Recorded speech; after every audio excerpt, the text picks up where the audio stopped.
welcome to the Cultivating Calmness Podcast. My name is Kaela Vance, and today I want to talk a little bit about healing and your healing journey. What does healing actually look like? I mean, what do you think about when you think about something that is healing? So I don't know about you, but when I think about healing, I think about getting a cut or a scrape or a broken bone or something that may be pretty intense or severe, and it's going to take some time. I picture maybe some kind of wound in my head and what that process may look like over time while that wound starts to get better and better and better until you don't have it anymore, right? Maybe some of you thought about that. When we think about healing in mental health, I often compare it to healing like a wound. And I actually said a version like this earlier today with a client, and sometimes I will say these things in session and I can never repeat them exactly as I said them the way before, and I can never always remember some of the things that I say, so I wanted to get this one down so that I could use it again and again and other people could hear it. And I'm probably not unique. Other people have probably come up with this example themselves, but I find it helpful to give imagery when I'm sharing with people about lots of different things, because a lot of people can learn through what they see. I know I personally do. Visualizing or being shown an instruction, being shown how to do something, I can learn it a lot better than just reading about how to do something. So for me, that's why I use a lot of visuals in my practice. And that's why I try to provide you, the listener, with some visuals to take away, because I think those can be incredibly helpful in your healing journey and being able to find the resources that you need to maybe complete the tasks or to reach the goals that you have for yourself.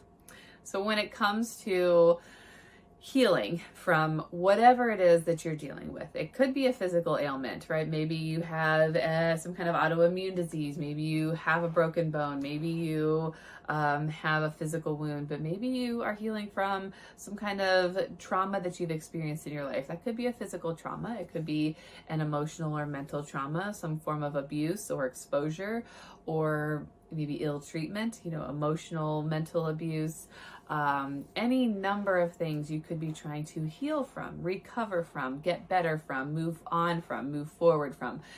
Healing can mean all of those things and much more. And we all seek and find healing in many different ways. Some choose to go to therapy where they talk through their problems, and within therapy there are many, many, many, many, many different modalities. That means like many different types of treatment we can use to help you through those problems. I am trained in just a few of those things. Some clinicians are trained in many things. A lot of us find our niche or our specialty, and we try to focus on trainings within that niche that would be helpful within that niche. And it takes a lot of time, it takes a lot of money, it takes a lot of effort to get there and to gain all of that knowledge and then to put it into practice with you. Medical doctors, will do, help with healing in lots of different ways there, depending again on the illness that they're trying to treat. And even then, there are many ways to treat, a wound. Even as simple as something like Neosporin versus a healing salve made with calendula. So you can treat a wound, like a small cut or abrasion, with those two different things. So you ask two different people, you may get those two different results and two different options. So when it comes to treating and working towards healing, there are many ways to do that. And oftentimes it may take more than one option and more than one route to get there. Let me ask you this. I ask a lot of my clients, and most of them either haven't heard it, seen this image, or haven't seen it in a while when I bring this up. So when we start to talk about goals, we start to talk about what people envision, what you envision for yourself, as far as like a goal you're reaching, where you want to be in life. And I often hear things similar to, why is it so hard? I thought things were going to be different. Healing I thought was supposed to make my life better. because sometimes healing means things might get worse before they get better. And there's this image that I've seen online, and there's many different versions of this image, and a lot of them say different things. One of the versions of the image I'm thinking of is there's a top and a bottom to the image, and there's a little stick figure at a starting line, and then there's a finish line at the other end. And at the top, let's say it's at the top, I don't remember which one is that. At the top, it's there's a start line and a finish line. There's a straight line, and it says your plans, or your plan. Yeah, those are your plans. Those are what you think is going to happen, what you expect to happen, what you want to happen. Straight line, A to Z. I'm going to get there. Bing, bong, boom, we're done. Life is easy peasy, right? But then on the bottom, there's a very similar image. There's a starting line and there's a finish line, except there's twists and turns and valleys and hills, and there's like a little moat, like where you need a boat, and there's like a ladder where you need to do like monkey bars, and there's stairs, and there's all kinds of things that get in your way, and there's little flags along the way, little checkpoints. And then you get to the finish line, and that one usually says something like, God's plans for you, or the universe's plans for you, because we think reaching our goal is an easy, A to Z, we got there, it's done. But really, our healing and our path towards our goals are often not a straight shot. It's not, we're gonna get there real quick.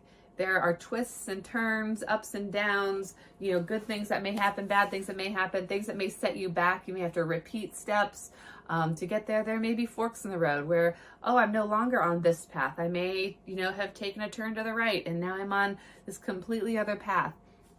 Or, a turn to the left, and I'm on that path. And then maybe I come back around to the middle path at some point. But either way, we are taking a path that is best for us in that moment, and sometimes it's hard. So healing is not just a one size fits all. It's not something that generally is super easy to accomplish. Now, granted, there are times where healing does come easy for people, and it's like maybe something that comes to mind is if you go in for surgery and they suspect that, maybe you have cancer or it's some kind of tumor, we're going to go in, we're going to take it out and remove it, and we're going to test it. And you find out, no cancer. It was just it was a benign tumor. We were able to take it out, and there it is. It's gone. And maybe for all intents and purposes, like, that was it. The thing was removed. The healing is done. That is one perspective. Now, in that example, I would say there's additional healing that we would want to look into, but that is not part of this story right now. That is just an example of like maybe an easier step versus like, we found out it was cancer. Well, now there's additional steps you may have to take that are more obvious, and things you may need to do to continue to prevent or remove the, cancer in this example. When I'm talking about the conversation that I had with a client earlier was about healing and how it seems like maybe things are harder. So I'm doing, EMDR with many of my clients, and what I often warn them about is that in this journey through using EMDR, things may be hard. It may bring stuff up in your life that you weren't expecting. It may bring thoughts to the forefront that you had thought you had pushed away. It may bring up memories that you never remembered, or body sensations, emotions, things that you either wanted to get rid of, don't remember, thought you had worked through and you were done with, etc. I've seen them all. And that in and of itself makes the working through it, the processing, difficult. It makes it hard, and it brings up a lot of emotions. And I hear from people, I thought this was going to be easier. Maybe I'm afraid of what's coming up. I don't want it to be harder. And what I say to that is that's your body healing. That is your body and your brain trying to get this stuff out. You trapped it inside, you've kept it inside, safe, tight, and, safe and sound for as long as you could. And, usually what I see happen is maybe life is going great and then something happens. And that brings all that stuff you had nicely, packed away up to the surface. And then you start to see those symptoms and those things that trigger you really easily, and you don't like it. And so you reach out to someone like me and you try to get help for that, or fill in the blank, whatever the issue is that you're dealing with. But for, mental health and things like EMDR, that's what I can see. I can see these things come up. And so the example I gave was like, going through this healing, working on this trauma and trying to process is like healing an open wound. And, let's imagine that you have like a big gash on your arm, pretty severe. It was cut on something sharp, cut open. You had to get stitches. You had to use some kind of cream or lotion or whatever to prevent it from getting infected. I'm no doctor, but I imagine this would need to be wrapped up or covered in some way, at least for a little while, to prevent the stitches from getting infected, to, prevent maybe other bad things from happening. Well, let's say, normally what you would want to do to heal this giant wound would be to, just again, from my knowledge, is at some point you're going to have to remove the dressing, those bandages. You have to clean the wound, probably with something that you've been given to clean it with. And you may have to do that back and forth for a while. You may or may not have to have stitches removed. And then you may have to keep some kind of something over it for a little while, maybe not. But you do this, you follow the steps, you do what you need to do. But in that process, right, it's healing. And if anybody's ever had even like the smallest cut on your finger or something, when those wounds are healing, there's that first, when the injury occurs, it may hurt.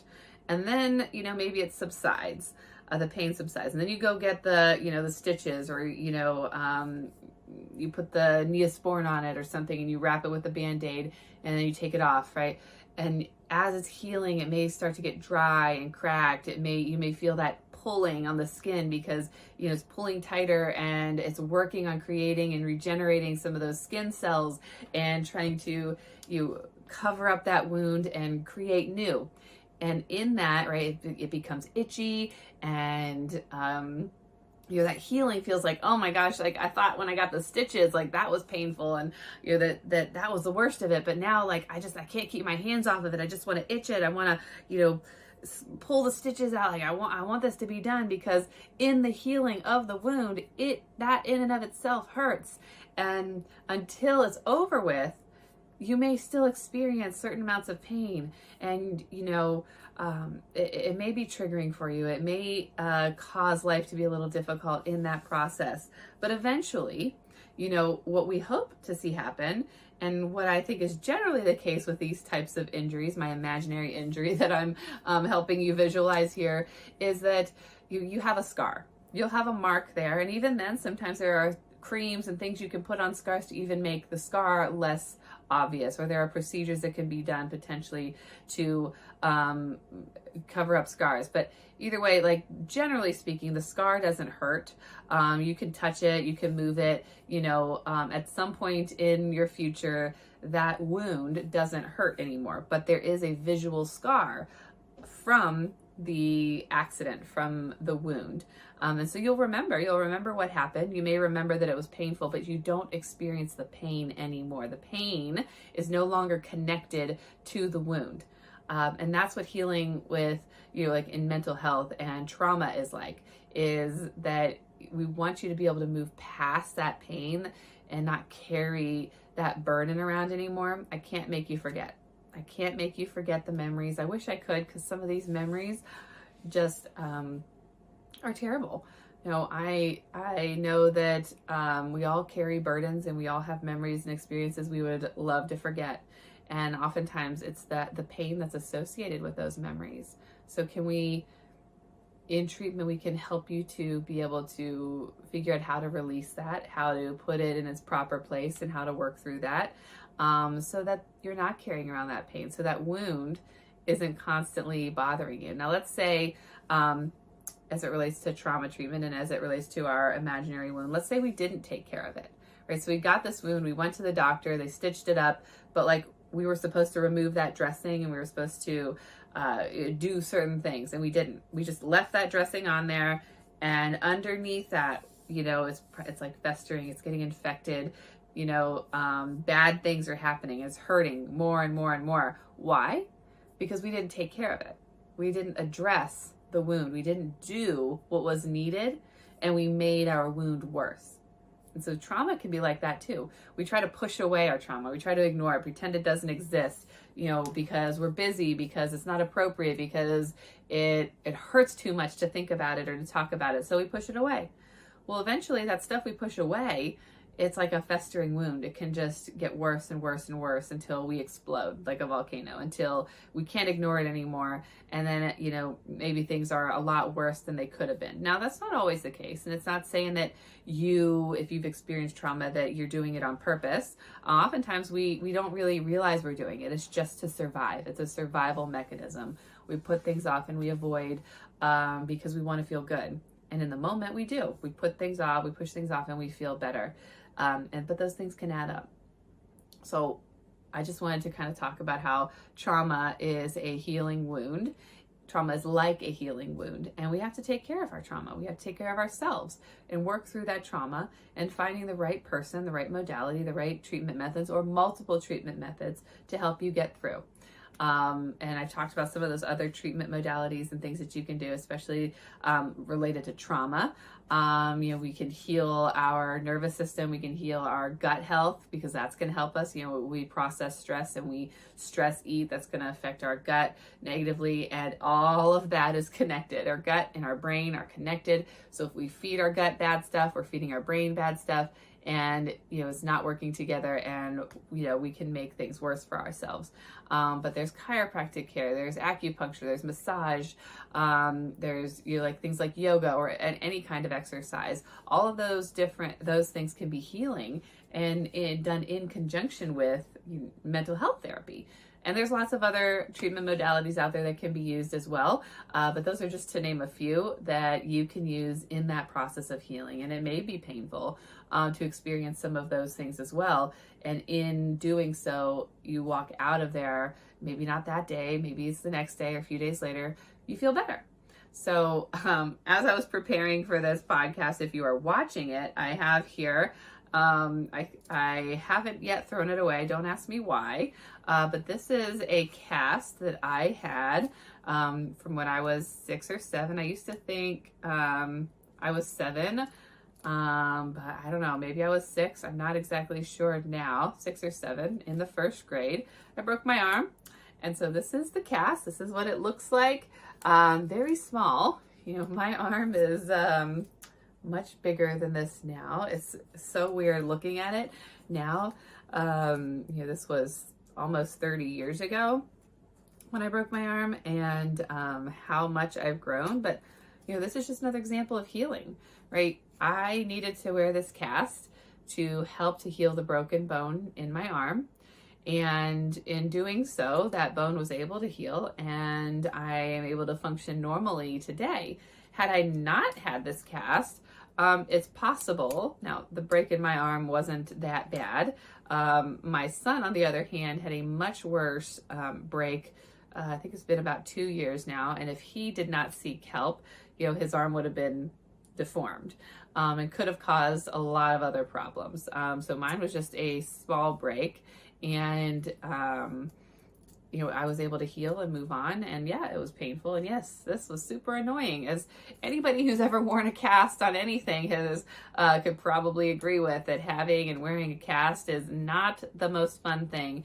And now you guys are lucky, because if there's any kids listening, or if you have kids, that they make some waterproof casts. And maybe it's not the first step, but they didn't have those when I was younger. You had to wrap your arm in the bag to take a shower, to do anything, which we had to do for my son as well. He didn't get a waterproof one until, it was steps down the road. So, maybe there's steps in it. No doctor here. I don't know why and how they do all the things they do, but I just thought this was interesting. I saw it kind of sitting off to the side, and I thought, I'll share that today. So, all of that to share, today is just to talk about healing, that journey that we think maybe is a straightforward journey, often is not a straightforward journey and takes many steps, takes twists and turns, often may feel worse before it gets better, but don't give up.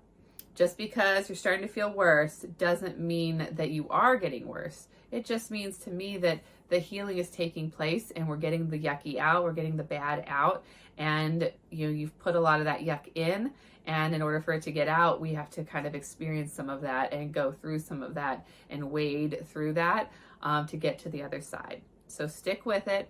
If you're with me, stick with me. We will get through it, we can work together to find those solutions and for healing. But when we give up, that's where we kind of get stuck. So keep that in mind. If you're working on something and you're going through something, that healing is a process. Don't give up on yourself. Don't give up on your provider. Sometimes we need to find new providers. That's fair. But find the new provider. Don't give up and feel like that's the end for you. There's nobody that can help you. I'm sure there is. And that is a frustrating part of healing, as well as finding the right person for you. Thank you for joining me today, and I can't wait to talk next week for Cultivating Calmness Podcast. And thanks again. Have a wonderful rest of your day.